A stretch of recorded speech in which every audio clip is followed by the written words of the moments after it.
अस्सलाम वालेकुम एवरीवन, क्या हाल है सबके। और मैच था आज एशिया कप में इंडिया वर्सेस नेपाल का। नेपाल ने 230 स्कोर किया और 230 स्कोर करने के साथ जब उन्होंने ख़त्म की अपनी पहली इनिंग्स तो काफ़ी ज़्यादा लग रहा था कि इंडिया को मुश्किल होगी।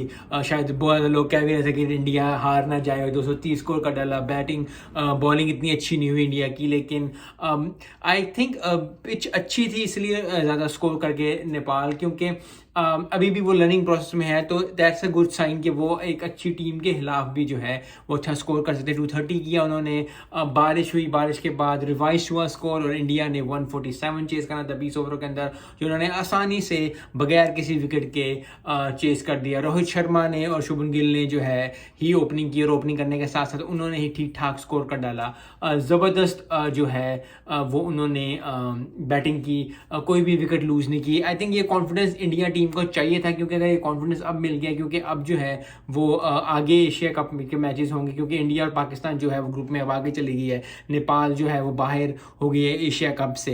That was expected. बहुत ज़्यादा लोगों को था कि अगर एक मैच अगर पाकिस्तान से जीत जाते हैं इंडिया से, थोड़ा सा कॉम्पिटिशन या थोड़ी सी चीज़ बढ़ जाती है, लेकिन at the end India and Pakistan are to the next round. और नेक्स्ट राउंड में होने के साथ साथ जो है अच्छी जीत है इंडिया के लिए, क्योंकि इंडिया ने बॉलिंग में अच्छी की। सिराज ने 3 विकेटें ली, जडेजा ने 3 विकेटें ली। यस, उन्होंने 230 करा दिया, लेकिन कोई इतनी बड़ी बात नहीं है। ओडिया में 230 250 अब नॉर्मल स्कोर होता है और अच्छी अच्छी टीम जो हैं, और नेपाल भी एक अच्छी टीम है, सीख रही है अभी, लेकिन at the end of the day Jeet matter करती है और इंडिया को जीत मिली। उनको थोड़ा कॉन्फिडेंस आएगा, क्योंकि अब जो है काफ़ी श्रीलंका से भी मैच होगा। आई थिंक उनका श्रीलंका से और बांग्लादेश या अफगानिस्तान से भी मैच होगा। तो काफ़ी अच्छे मैचेस आ रहे हैं एशिया कप के अंदर, और फिर eight the end of the day world cup भी होना ही होना है एशिया कप के बाद। सो बहुत कॉन्ग्रेचुलेशन, बहुत thank you very much for a better.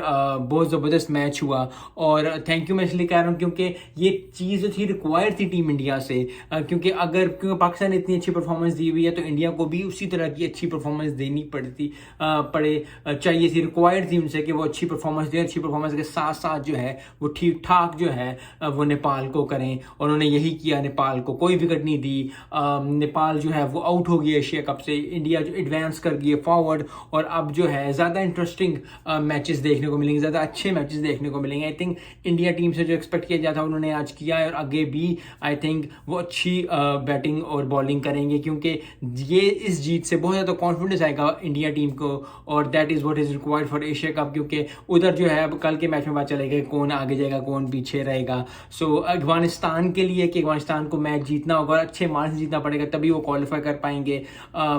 Sri Lanka के लिए भी यही है कि श्रीलंका को अच्छा मैच देखना पड़ेगा, अच्छी बैटिंग करनी पड़ेगी, बॉलिंग करनी पड़ेगी, क्योंकि अभी भी जो है उनको they have to be. Yes, वो 11 कंसेक्यूटिव मैचेस जीते हैं, लेकिन हर मैच हर दिन एक नहीं होता। अफगानिस्तान टीम के लिए बहुत बड़ा चांस है कि वो अच्छी बैटिंग अच्छी बॉलिंग करके जो है वो ठीक ठाक परफॉर्मेंस दें और अपना नाम बनवाएं, जो कि वो जो उनके फैंस चाहते हैं उनसे वो उस तरह की बैटिंग उस तरह की बॉलिंग करें। फिर मैं कहूँगा अफगानिस्तान को 1 या 2 ऑलराउंडर्स की ज़रूरत है। I very much feel that is the case for Afghanistan. Sri Lanka की टीम बहुत कॉम्पैक्ट है, 11 मैचेस जीते हुए हैं पहले भी, तो they are doing something right, जो वो मैच जीत रहे हैं। सो आई होप कि कल भी अच्छा मैच देखने को मिलेगा, और फिर आगे एडवांस राउंड में तो होंगे। तो many congratulation to team India. Team India ने बहुत अच्छी आज बैटिंग की, बॉलिंग भी थोड़ी सी अप एंड डाउन रही, एंड सिराज 3 विकेटें ली और जडेजा 3 विकेटें ली। सो मिलते हैं नेक्स्ट वीडियो में। अस्सलाम वालेकुम।